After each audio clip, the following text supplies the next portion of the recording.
Over the past few months, the Ukraine has intensified its attacks on Russian oil infrastructure, primarily targeting oil refineries. The attacks initially began in the spring and summer of 2024, after Ukraine developed drones capable of reaching targets deep within Russia. By 2025, Ukraine had significantly improved its drone capabilities so they can now fly farther and carry larger payloads. As such, the frequency of drone attacks has increased significantly. For example, one refinery has been hit 4 times since August, another refinery 3 times, and a few other refineries each being hit twice. Most of the attacks have been carried out by relatively small drones with limited payloads, so only certain processing units or storage tanks at the refineries are typically damaged, so most facilities remain, at least partially operational. So, what has been the impact on Russia's refinery output? On the supply side, Russia's total oil production in 2024 was about 10.3 million barrels per day, a 2.3% decline from the year before. Conversely, total installed refinery capacity is currently about 6.5 million barrels per day, although in reality, they are currently only refining around 5 million barrels.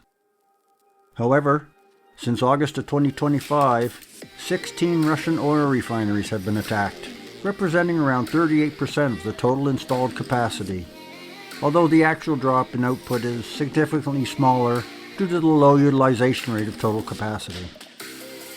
While actual data on Russian gasoline production is not publicly available, according to some estimates, gasoline output has dropped about 10% since the attacks began in 2024. There are reports of fuel shortages in some regions, especially in areas lacking a retail network of major oil companies, like in occupied Crimea. In other regions, there are also occasional shortages of high-grade gasoline. Ukrainian drones mainly target primary refining capacity, especially atmospheric distillation units. While Russian refineries traditionally have surplus primary distillation capacity, it can take a few weeks to several months to repair these units, depending on the extent of the damage. So, what has Russia's response been? Well, according to Incorrys analysis, the current impact of these attacks on Russia's supply of refined products remains manageable, although Russian authorities certainly view the problem as serious.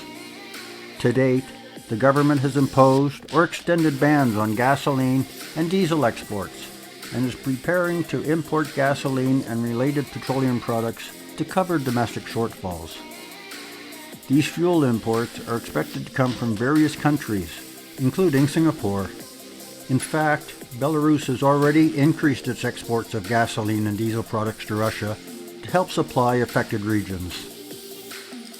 Russia has also proposed allowing the use of a chemical called MMA temporarily as an octane-boosting additive in gasoline to help alleviate shortages of high-octane fuel grades. This after Russia banned the use of MMA in 2016 for environmental and vehicle impact reasons, particularly in Euro 5 fuels. At the same time, Russia is working diligently to strengthen its air defense capabilities. However, given the country's vast size, it is near impossible to protect all refineries.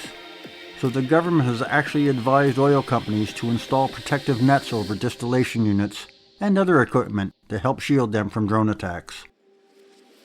In closing, if the attacks on Russian refineries continue at the current pace, they could cause a significant shortage of refined fuels, which in turn would have major financial implications, both in terms of repair costs and expensive importing refined products. Not to mention that fuel prices at the pump may also increase. However, there is a possibility that Russia and Ukraine could eventually agree to refrain from attacking each other's infrastructure.